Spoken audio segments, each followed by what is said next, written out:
जय जय रघुवीर समर्थ. समर्थ म्हणतात की मैत्री असावी श्रीकृष्ण आणि सुदाम्यासारखी. समर्थ म्हणतात की मैत्री असावी श्रीकृष्ण आणि सुदाम्यासारखी. आणि म्हणूनच समर्थ म्हणतात श्रीकृष्ण आणि सुदामा हे बालपणापासून मैत्री त्यांची होती. श्रीकृष्ण आणि सुदामा यांची बालपणापासून मैत्री होती असं समर्थ आपल्याला ते सांगतात. आणि म्हणूनच समर्थ म्हणतात की भगवान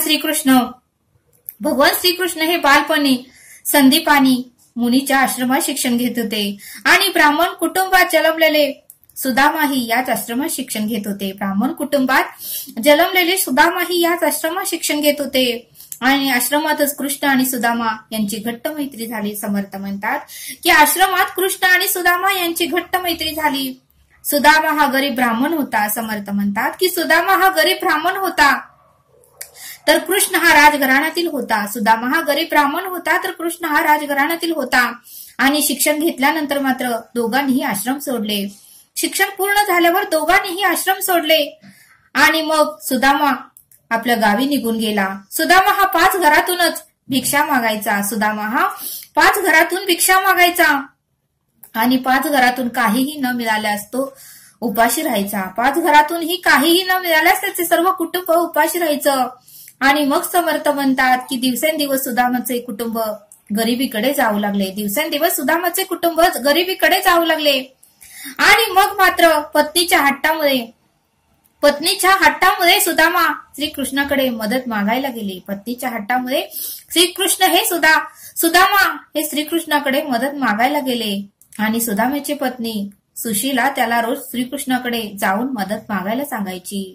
सुदामाची पत्नी सुशीला त्याला रोज कृष्णाकडे जाऊन मदत मागायला सांगायची. आणि बरेच दिवस सुशीलाने सांगितल्यावर मात्र सुदामाने द्वारकेला जाऊन श्रीकृष्णाला भेटायचे ठरवले. बरेच दिवस सुशीलाने सांगितल्यावर मात्र सुदामाने द्वारकेला जाऊन श्रीकृष्णाला भेटायचे ठरवले. आणि सुदामा द्वारकेला पोहोचला. समर्थ म्हणतात मग सुदामा हा द्वारकेला पोहोचला. त्यावेळेस मात्र द्वारपालांनी सुदामाला अडवले आणि सुदामाला म्हणाले की तुम्ही कोठून आलात. त्यावेळेस सुदामा म्हणाला की मी कृष्णाचा बालमित्र आहे. त्यावर द्वारपाल महालाच्या आत गेले आणि कृष्णाला सर्व काही सांगितलं. कृष्णाला म्हणाले बाहेर एक साधू तुम्हाला भेटायला आले आहेत आणि त्यांचं नाव सुदामा सांगत आहेत आणि ते तुमचे बालमित्र आहेत असं सांगत आहेत. आणि या साधूचे नाव ऐकताच मात्र कृष्ण अनवाणी पायाने दरवाजाकडे धावले. वाटेत मात्र कृष्णाने सुदामाला मिठी मारली. राजा आणि गरीब साधूची मैत्री पाहून मात्र सर्वांच्या डोळ्यातून अश्रू वाहू लागले. राजा आणि गरीब मैत्री पाहून सर्वांच्या डोळ्यात मात्र अश्रू वाहू लागले. आणि त्यावेळेस मात्र सुंदर असं गीत गायलं गेलं होतं. मित्र मिलन का क्षण ये पावन जैसे हुई हर आशा पूर्ण समय थम गया चलते चलते लौट के आया फिर से बचपन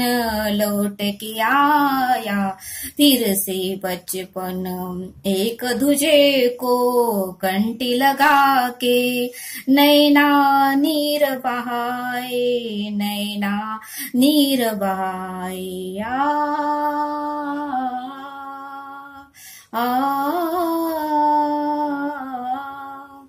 त्या दोघांनी एकमेकाला मिठी मारल्यावर असं सुंदर गीत गायलं गेलं होतं असं समर्थांनी आपल्याला इथे सांगितलं. त्यावेळेस मात्र सुदामालाही आनंद झाला आणि श्रीकृष्णालाही आनंद झाला. श्रीकृष्णाने मात्र सुदामाचा हात धरून मोठ्या प्रेमाने त्यांना महालात नेले. श्रीकृष्णाने मात्र सुदामाचे हात धरून मोठ्या प्रेमाने त्यांना महालात नेले आणि बालपणीच्या सर्व आठवणी काढून ते दोघेही दिवसभर गप्पा मारू लागले. आणि मग मात्र सुदामाने तांदळाचे पोहे श्रीकृष्णाला देण्यासाठी घेतले होते. परंतु एवढ्या मोठ्या राजाला भेट म्हणून पोहे देण्यासाठी सुदामाला लाज वाटू लागली. परंतु एवढा मोठा राजा, एवढं मोठं वैभव, एवढं मोठं सैन्य आणि ह्या राजाला आपण मात्र काय आणलं तर मुठभर पोहे. हे मात्र सुदामाला लाज वाटू लागली. आणि शेवटी मात्र श्रीकृष्णाने सुदामाला विचारले मित्रा, तू इतक्या दिवसांनी तुम्हाला भेटायला आलायस. मित्रा, इतक्या दिवसांनी आपली भेट होत आहे. ज्यावेळेस शिक्षण संपलं त्या दिवसापासून आता पहिल्यांदाच आपली भेट होत आहे. आणि तू माझ्यासाठी काय आणले आहे? त्यावेळेस सुदामाने कृष्णाला आपल्या जवळचे पोहे दिले. त्यावेळेस सुदामाने आपल्या घरातून आणलेले पोहे कृष्णाला दिले आणि श्रीकृष्णानेही ते पोहे त्यांच्या समोरच आवडीने खाल्ले. श्रीकृष्णानेही त्यांचे पोहे त्यांच्या समोर आवडीने खाल्ले आणि दोघांनीही खूप गप्पा मारल्या. सुदामाला मात्र कुठलीच मदत न मागता सुदामा मात्र कुठलीच मदत न मागता आपल्या घराकडे परत जाण्यासाठी निघाले. सुदामाने मात्र कुठलीच मदत मागितली नाही. पण सुशीला त्यांच्या पत्नीने मात्र मदत मागण्यासाठी श्रीकृष्णाकडे पाठवले होते.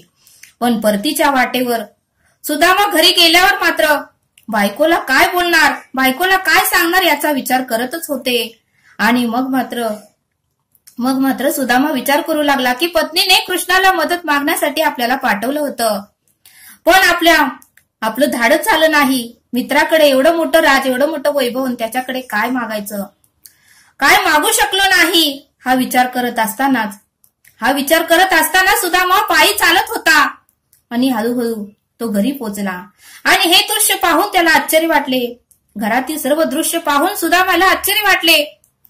त्याच्या तुटलेल्या झोपडीच्या जागी एक सुंदर राजवाडा होता. आणि राजवाड्यातून एक सुंदर स्त्री बाहेर आल्याने सुदामा स्तब्ध झाले. त्यांना आश्चर्य वाटलं, काही सुचेना. त्यावेळेस सुदामाची पत्नी त्या राजवाड्यातून बाहेर आली आणि सुदामाला म्हणाली की हा तुमच्या बालमित्र कृष्णाचाच प्रताप आहे. त्याने आपले सर्व दुःख, आपले सर्व वेदना, आपला सर्व त्रास, आपली सर्व गरिबी त्याने सर्व काही संपून टाकलं. आणि मग मात्र सुदामाच्या डोळ्यातून अश्रू वाहू लागले. अश्रू काही थांबायला तयारच होईना. आणि त्याला आपल्या जिवलग मित्राची आठवण झाली. आणि म्हणूनच खरा मित्र आपल्या मित्राच्या मनातले काहीही न सांगता देखील ओळखू शकतो. म्हणून समर्थ म्हणतात की खरा मित्र हा आपल्या मित्राच्या मनातील काहीच न सांगता देखील ओळखू शकतो. आणि म्हणूनच समर्थ म्हणतात की मैत्री असावी तर श्रीकृष्ण आणि सुदामेसारखी. मैत्री जर असली तर श्रीकृष्ण आणि सुदामेसारखीच असावी. मैत्रीमध्ये दोन चेहरे नसावे, वरून एक आणि आतून एक अशी मैत्री नसावी. मैत्री जर करायची असेल तर शेवटच्या श्वासापर्यंत निभवता येईल अशीच मैत्री करा, अन्यथा मैत्री करूच नका असं समर्थांनी सांगितलं. आणि म्हणूनच समर्थ म्हणतात की अंतःकरणातून मैत्रीचं नातं असावं. एखाद्या मित्राला किंवा एखाद्या मैत्रिणीला तिच्याकडे चेहऱ्यावर बघूनच तिला काय त्रास आहे, तिला काय वेदना आहे, तिला काय दुःख आहे, तिला काय त्रास आहे हे आपल्याला ओळखता आलं पाहिजे. जसं श्रीकृष्णाने सुदामेचं सर्व काही दुःख न सांगता ओळखलं होतं असं समर्थांनी आपल्याला ते सांगितलं. आणि म्हणूनच समर्थ म्हणतात की आपण प्रवास करत असताना मित्र मैत्रिणी एकत्र प्रवास करतो, पण कोणाला आता या कलियुगात काहीही पडलं नाही. जे तो फक्त आपलंच बघतो आणि आपला स्वार्थ साधतो. एखादी मित्र किंवा एखादी मैत्रीण तिच्या घरामध्ये काय प्रॉब्लेम चालू आहेत, तिला काय त्रास आहे हे जाणून घेण्याची सुद्धा एखाद्या मैत्रिणीला, एखाद्या मित्राला भावना नसते असं समर्थांनी आपल्याला ते सांगितलं. आणि म्हणूनच समर्थ म्हणतात की भगवान श्रीकृष्ण हे आयुष्यामध्ये ज्यावेळेस दुःख झालं त्यावेळेस रडले. पहिल्यांदा ते रडले राधा राणी यांचा मृत्यू झाल्यावर ते रडले. राधा राणी देव लोकांमध्ये निघून गेल्या त्यावेळेसही श्रीकृष्णांना खूप वाईट वाटलं, त्यावेळेसही श्रीकृष्ण रडले. दुसऱ्या वेळेस मात्र द्रौपदीचे वस्त्रहरण झाले त्यावेळेसही श्रीकृष्णांना खूप वाईट वाटलं, खूप दुःख झालं, त्यावेळेसही श्रीकृष्ण भरपूर रडले. आणि तिसऱ्या वेळेस मात्र ज्यावेळेस सुदामा श्रीकृष्णांना भेटायला आले त्यावेळेस मात्र श्रीकृष्णांनाही आपला बालमित्र भेटायला आला आहे त्यामुळेही ते रडले. ते मात्र त्यांचे आनंद अश्रू होते असं समर्थांनी आपल्याला ते सांगितलं. आणि म्हणूनच समर्थ म्हणतात की मैत्री जर करायची असेल तर श्रीकृष्ण आणि सुदामेसारखीच करा असं समर्थांनी आपल्याला ते सांगितलं. एकदा भगवान श्रीकृष्ण देवाची पूजा करण्यासाठी घरामध्ये मंदिर होते, राजवाड्यामध्ये मंदिर होते, तेथे ते गेले. त्यावेळेस मात्र सुदामाला प्रश्न पडला की भगवान श्रीकृष्ण हे स्वयं ही ईश्वर आहेत, स्वतःच ईश्वर आहेत, स्वतःच परमेश्वर आहेत. मग ते कोणाची पूजा करत असतील असा प्रश्न सुदाम्याला पडला. त्यावेळेस सुदाम्याने ठरवलं की आपण श्रीकृष्णाच्या मागे जायचं आणि श्रीकृष्ण कुठल्या देवाची, कुठल्या ईश्वराची पूजा करतोय ते आपण पाहायचंच नक्की. आणि त्यावेळेस मात्र भगवान श्रीकृष्ण हे राजवाड्यामध्ये, मंदिरामध्येच देवाची पूजा करण्यासाठी गेले आणि त्यांच्या मागोमागच सुदामाही गेले. त्यावेळेस मात्र सुदामाला आश्चर्य वाटलं, कारण भगवान श्रीकृष्ण हे साक्षात सुदाम्याच्या मूर्तीची पूजा करत होते. भगवान श्रीकृष्ण हे साक्षात अर्जुनाच्या मूर्तीची पूजा करत होते आणि भगवान श्रीकृष्ण हे साक्षात मीराबाईच्या मूर्तीची पूजा करत होते. त्यावेळेस मात्र सुदाम्याला आश्चर्य वाटलं आणि सुदाम्याच्या डोळ्यातून अश्रू वाहू लागले. म्हणजे बघा म्हणले समर्थ, आपण जर ईश्वराची, आपण जर परब्रह्माची, आपण जर त्या परमेश्वराची पूजा केली, त्याची श्रद्धा केली, त्याचं नामस्मरण केलं तर परमेश्वर ही आपली पूजा करतो असं समर्थांनी आपल्याला इथे सांगितलं. आणि म्हणूनच समर्थ म्हणतात की मैत्री जर निभवायचीच असेल तर शेवटच्या श्वासापर्यंत श्रीकृष्ण आणि सुदाम्यासारखी मैत्री आपल्याला निभवता आली पाहिजे असं समर्थांनी आपल्याला ते सांगितलं. समर्थ म्हणतात की मैत्री ही सुदामा आणि श्रीकृष्णासारखं असावी. प्रेमाच्या शीतातही खाऊ घालण्याची तगमग असावी. प्रेमाच्या शीतातही खाऊ घालण्याची तगमग असावी. संकटात मदत करण्याची इच्छा असावी. संकटामध्ये एकमेकांना मदत करण्याची इच्छा असावी असं समर्थांनी आपल्याला इथे सांगितलं. आणि म्हणूनच समर्थ म्हणतात की ज्यावेळेस सुदाम्यांनी श्रीकृष्णांना विचारले की मैत्रीचा अर्थ तरी काय, मैत्रीचा अर्थ तरी काय, तेव्हा श्रीकृष्णांनी हसून त्यांना उत्तम असे उत्तर दिले. तेव्हा मात्र श्रीकृष्णांनी हसून असं सुदाम्याला उत्तर दिले की जेथे स्वार्थ नाही, जेथे मतलब नाही, जेथे स्वार्थ नाही, जेथे मतलब नाही, जेथे कुचका भाव नाही, त्यालाच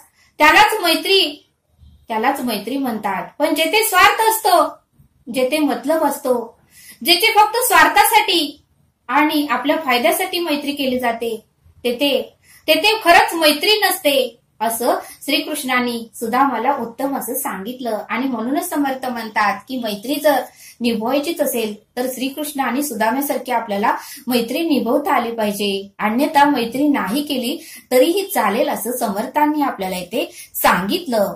तरी आता आपण येथेच थांबूया. धन्यवाद. जय सद्गुरू.